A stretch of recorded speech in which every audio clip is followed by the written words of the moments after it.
नज़र में जैसा कि नया मुखिया बनता तो स्वाभाविक रूप से एक मन में मेरी भी जिज्ञासा थी। मुझे संतोष है कि उनका अपना जो काम है बड़े अच्छे ढंग से हो रहा है और जिस प्रकार की भविष्य की कई चुनौतियां हैं, भविष्य में विकास के कई काम है और भी प्रकार से जैसे थानों की सीमा बदलना या भविष्य में विस्तार के लिए उनके भवन की आवश्यकता, भर्ती की आवश्यकता, पुलिस के जवान से लेकर अधिकारी तक के निजी उनके अपने जीवन की भी कोई कठिनाइयां हैं। ऐसे अलग अलग मानवीय पक्ष को लेकर भी हमने सारी बातों का विचार किया है और कुछ निर्णय भी किए, जैसे कुछ वाहन की जरूरत उनको है, कुछ छोटे मोटे फंड की जरूरत है, भविष्य में बटालियन बनाने की आवश्यकता है। इससे कई मामलों को समग्र रूप से कहा कि प्लान बनाएं, कुछ इस बजट में, कुछ अगले बजट में, क्रमशः उन सारे कामों को हम एक निर्णय और किया है कि जो पुलिस और हमारे अदर्स डिपार्टमेंट जो अपना निर्माण कार्य वगैरह कुछ करते हैं तो पार्किंग की और कई कठिनाइयां होती है, उस दिशा में भी उनकी राय जरूर लेना चाहिए, क्योंकि बड़े जब आयोजन होते हैं या वैसे भी शहर में ट्रैफिक की समस्या आती है तो अल्टीमेटली पुलिस भी बहुत परेशान होती है, जनता भी परेशान होती है। तो मैं समझ सकता हूं कि और इसके अलावा धार्मिक शहर के अंदर भविष्य में जो बड़े मेले होते हैं, बड़े आयोजन होते हैं, तो पुलिस बल को ठहराने की आवश्यकता हो या बाकी इस प्रकार के कई दूसरी जरूरतें होती हैं, उन सारी जरूरतों का निराकरण उनके आवश्यकता के हिसाब से हो और आने वाले 25 साल तक की ये आज़ादी का अमृतकाल में माननीय प्रधानमंत्री जी की जो भावना है कि हम 25 साल तक पुलिस को आगे किस स्तर तक ले जाना चाहते हैं, एक इसका पूरा प्लान बनाने की भी जरूरत है। मैंने उनसे कहा है कि आप अपनी तैयारी करिए, सरकार उनके साथ है, निश्चित रूप से हम इसमें अच्छा काम करेंगे। ध्यान में आया इस मामले में हम पूरी मदद करेंगे। आप कुछ और कारण है उसके बारे में मुझे सार्वजनिक बोलना नहीं है, लेकिन ऐसे अपराध के मामले में भी मैंने कहा है कि पुलिस इतनी जल्दी नहीं करे, ऐसी गंभीर धारा भी नहीं लगाए, ये इनसे हमको बचने की जरूरत है।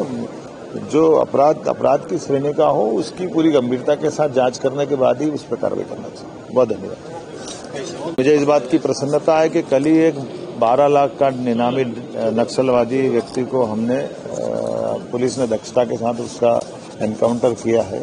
और ऐसे किसी हालत में हम किसी प्रकार की गतिविधियों को बढ़ावा नहीं देंगे, खास करके नक्सलवादी क्षेत्र में भी। और भविष्य में अगर इसमें इस क्षेत्र में बटालियन की जरूरत रहेगी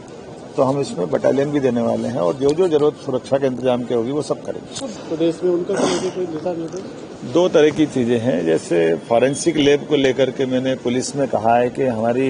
अब भविष्य की जो चुनौतियां हैं उसमें जो जो जरूरतें हैं उसके पदों की, लैब की या बाकी व्यवस्थाओं की, उसको भी देखें। मैं साथ ही साथ रास्ते में जब लौटा था तो एजुकेशन डिपार्टमेंट में भी गया था तो उनकी लैब और उनकी चीजों के लिए भी कहा है कि जहां आवश्यकता लगेगी उच्च शिक्षा विभाग में भी सरकार पूरी मदद। प्रधानमंत्री की ये जो भारत विकास संकल्प यात्रा जो कल्पना है, हमारे 5 राज्यों में पिछले ये यात्रा पूरे देश में बाकी राज्यों में पहले निकाली गई थी, लेकिन जहां जहां विधानसभा के चुनाव थे, चुनाव के कारण राज्यों को छूट दी गई थी। लेकिन कल माननीय प्रधानमंत्री हमारे साथ जुड़ करके इस पूरे मध्य प्रदेश की यात्रा के साथ 5 राज्यों में जो छत्तीसगढ़, मध्य प्रदेश, मिजोरम और तेलंगाना, इन पूरे राज्यों में वो यात्रा का कल शुभारंभ एक साथ करेंगे। मैं उज्जैन से उस कार्यक्रम को प्रदेश स्तर का कार्यक्रम में शामिल हुआ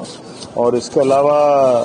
सारे राज्य के अलग अलग जिले के विधायक, जिला अध्यक्ष, हमारे बाकी अन्य संस्थाओं के लोग और पूरे उत्साह से पूरा प्रशासन इस पूरी यात्रा को 16 दिसंबर से 26 जनवरी तक निकालने वाला है। और जहां एक